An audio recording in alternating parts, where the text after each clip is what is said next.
Hi guys, welcome to Fuse Unbothered, brought to you by Upfront and Personal. Yep. The entire gang is here except AB. Marichi in the building. That's right, as always. And Gabby right here. We have so much to talk about, but I want to ask you first, Marichi, how are you feeling today? I'm good, I'm great. It's December, I'm good. Okay, I have something special I want to say to you. Should I go on? Hey! Should I go ahead? Should I say it? Let me hear it. I love you, Marichi. I'm waiting to hear what's next. I love you more, Gabby. Oh my gosh, look at that. Marichi obviously is in touch with her emotions. But like for most of us who grew up in African homes, not everybody is. Exactly. African parenting is, you don't show too much emotions as an African parent. We're going to talk about all that, is involved in African parenting when we get back from the short break. That's right. Don't go anywhere. We will be right back. Everyone deserves luxury. But luxury means different things to everyone.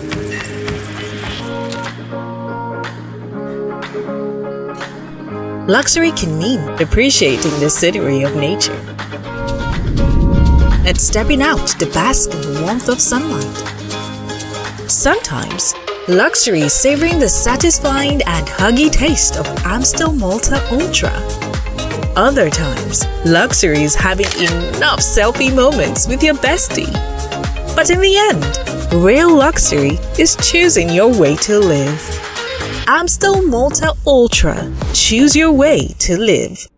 Fuse Unbothered. I purposely started by saying, Marichi, I love you. You see, I put you on the spot on purpose. Because a lot of times we always believe that, okay, the response should be, I love you too. So it's not even about saying it. Do you really mean that?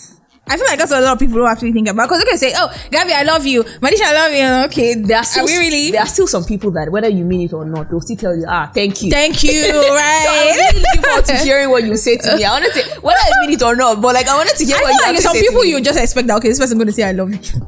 Because if you told me you love me and I say thank you, it's gonna sound weird, okay. That's what's happening. Yeah. So we have African, we say we're gonna talk about African parenting, and that's what we're actually doing right now. When you grow up in an African home, you always hear, when you hear your dad coming back, not everybody had this experience, but for the majority of us, you hear your dad coming back from work, everybody's running, going to take cover straight, we don't want daddy to see us. And so that's how, growing up in an African home felt like, especially for the fathers. It's like fathers hardly say I love you to their children, and even if your parents offend you, they hardly tell you I'm sorry. So it's like we don't show too much emotion. They even try to make you feel guilty, what's wrong with you? So it's like tough love. We never get to see that vulnerability from parents, growing up. But we see that these days we're having a lot of younger African parents, try to change that trend, change the narrative. Recently we had Skip Maker, brother Shaggy, he came online and he was talking about how when he has his own child, what he's going to do is that he's going to make sure he says I love you to his own son. And I think from fathers to sons is even more important, because we've seen fathers love up on their daughters, but sons is even more they just feel difficult. Like you shouldn't be emotional as a guy, you should be able to stand your ground and all that. I'm actually looking forward to seeing most of these things change, knowing that just the fact that you're Nigerian or you're African doesn't mean that. But do you think it's actually possible? I mean, our fathers of those days, this generation, I feel like it's kind of liberal, like people actually warm up to their kids and all that.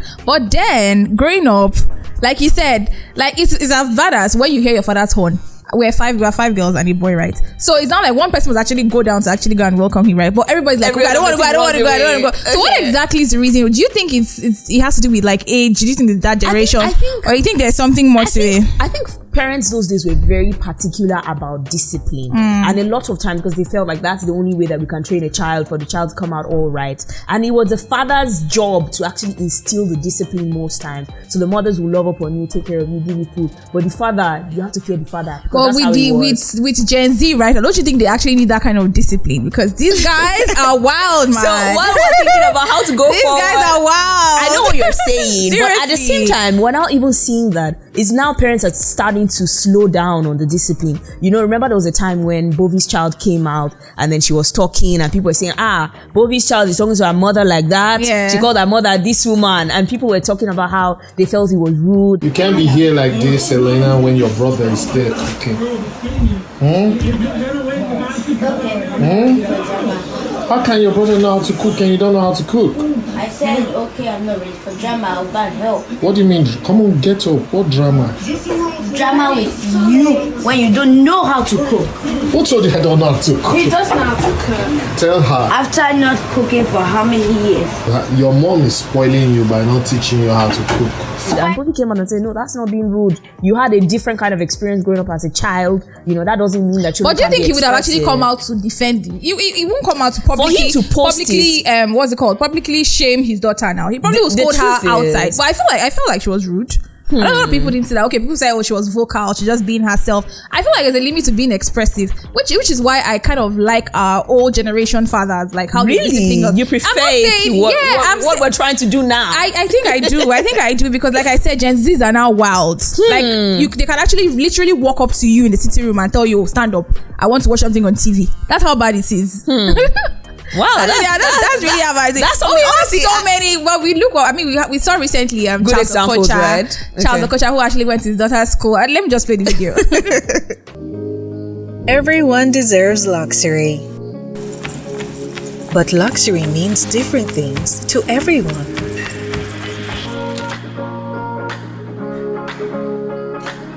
Luxury can mean appreciating the scenery of nature and stepping out to bask in the warmth of sunlight. Sometimes, luxury is savoring the satisfying and huggy taste of Amstel Malta Ultra.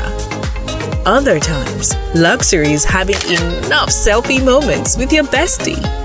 But in the end, real luxury is choosing your way to live. Amstel Malta Ultra. Choose your way to live. Fuels Unpotted. How you doing, mama? My daughter, my phenomenal, my adorable daughter. Mama, you know I love you. I miss you, mama. I miss my daughter, man. She's the most beautiful girl in the whole wide world. I know she's the best, man. Yeah, what's up, boy? How you doing? These are your friends? Yeah, Oh, best friends? Yeah. Oh, that's good, man. My daughter, I love her, man. My daughter is my daughter anytime, man. My daughter is my daughter. Stop playing. You know I love you, man. You're the best, you know what I'm saying? You're the best in the whole wide world. You know what I'm saying? My daughter is my daughter. My daughter is my daughter. Daughter. Hey, what's up? Shaggy, you scared me. You scared me. Oh! He's the best. Follow his Instagram. Love you guys, man. Love you guys, man.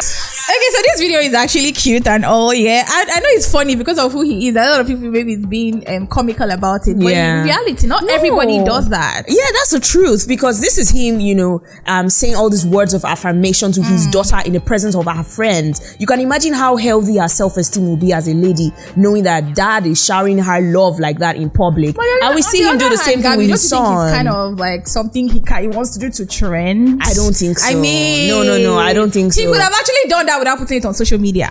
He's not the one that puts it. Someone videoed it and said, "Yeah, I'm going to post this." No, I don't know. I don't think he's the one that put it. Did the person also have access to his account? Because I don't understand what. Okay. But what I'm saying is, you know, he may not have been the one who decided that, you know, video this. This is probably just how he lives his life, and someone just says, "This is rare. Let me capture this for him." What I want to say is, I know that Gen Zs are really Gen Zs these days are really very wild. You know, like, you know how Gen Zs will come to the, you know, offices and, you know, stress the HRs, and you know how these things are now these days with Gen Zs, and it's like you feel the need to apply more discipline when it comes to dealing with, you know, children of our generation. But the reality is, when it comes to people like this, I can bet you that this man's daughter will not give him any issues. This man's son will not give him any issues because he's not. So you feel like those who actually discipline their kids actually end up being the bad ones? That's what you're trying to say? I'm not saying that, but I'm saying balance it. When you give the discipline, please at the same time shower these guys with love. There's nothing wrong with saying, I love you to your child. If you ask me, I feel like it's also a way for him to trend. I mean, just because it's popular, I know, but I mean, you said somebody actually posted it. The person also have access to his account to post it on his feed. Marichi is a skeptic. I hope you are not a preacher of war. You're not a preacher of love at all. We're going to go on a short break. When we come back, we'll get into more stories. Don't go anywhere. We'll be right back. Everyone deserves luxury, but luxury means different things to everyone.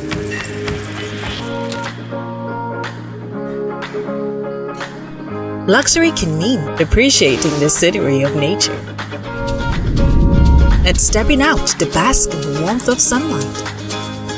Sometimes, luxury is savoring the satisfying and huggy taste of Amstel Malta Ultra. Other times, luxury is having enough selfie moments with your bestie. But in the end, real luxury is choosing your way to live. Amstel Malta Ultra. Choose your way to live. Fuse Unpotted. So Gabby, if we wake up today, like one morning, and they say, and there's a law that says, there's not going to be sex until marriage. Like premarital sex is against the law. You would go to jail. You're going to go to, say, 14 years imprisonment. What would be your first reaction? Ha. No, you say ha. Do you support premarital sex? I don't know. I feel like you should jump about it, especially you, Gabby. I don't understand. What are you trying to say? What are you talking about? No, come on. Don't do this. Calm down and breathe. But this is what I'll say, because this law obviously is applying to like the entire, country. This is Nigeria. But no, I'm asking knowing how you, this, Gabby, I'm obviously, personalize as you can see, I'm avoiding the question. Diplomatic about it. If you wake up and you say, okay, you know what, sex before marriage is null and void, you're going to go to prison, about what would you do? What would be your initial reaction? I don't know, honestly. What do you mean you don't know? I feel like that was going to be very strange. I'd be like, that's all. Why? I don't know. Are you a supporter of sex before marriage? Are you a supporter of sex before marriage? No, I'm asking you. Are you? You know that I've always No, you should be able to answer the questions that you're asking. About this are you for real? Yes. Interesting. Yes. Interesting. Because I'm a preacher of body don't be firewood. Don't come for me, guys. But that's the truth.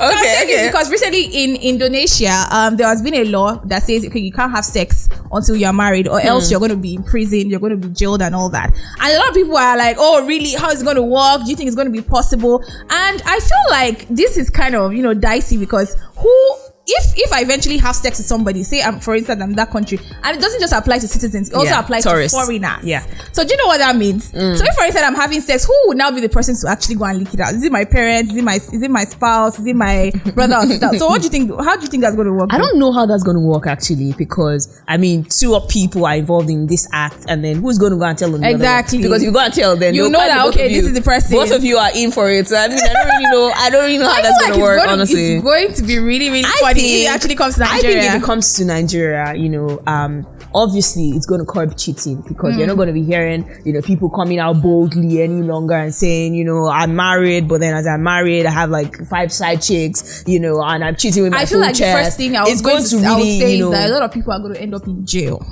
Because people are still going to have sex. Do you know what you're saying? Do you know people actually have sex to actually curb the economy? Like you don't have one naira. You're like, okay, let me just snag this girl. Let me just snag this girl.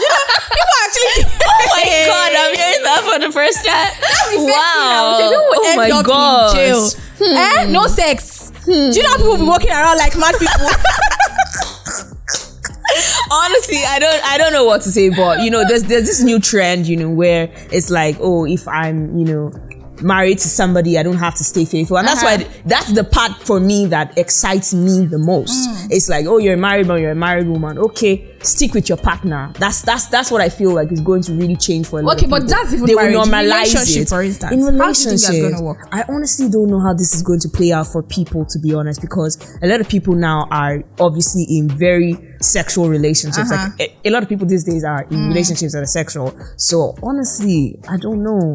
Honestly, for instance, now you say you're dating, which is why I feel like it's going to even ginger people more to get married on time. Yeah, dating you, for instance, I know that we can't have sex. So what do you think? Don't you think you should, speed up the process. There'll be no dating somebody for 8 years anymore. Yeah, no more 8 years. No more unnecessary elongated dating period. No more unnecessary cheating in the marriages. You might end up dating or getting married to the wrong person, which we don't pray or hope for anybody, to be honest. Well, we see. Let's see how it goes. But we need to ask this, guys. We need to ask the audience. What do you see there's going to be a problem if this kind of law actually comes into Nigeria? We want to know what you think about it, and join the conversation by doing that. The YouTube channel for you to follow is The Fuse. Subscribe to our channel, and you find us on Instagram at Fuse Local. Do well to follow us. You find me on Instagram at Gabby.Gabby. And you find me on all social media platforms at _Madichi. Until next time, guys, stay fused. Upfront and personal, world-class business, world-class consultants.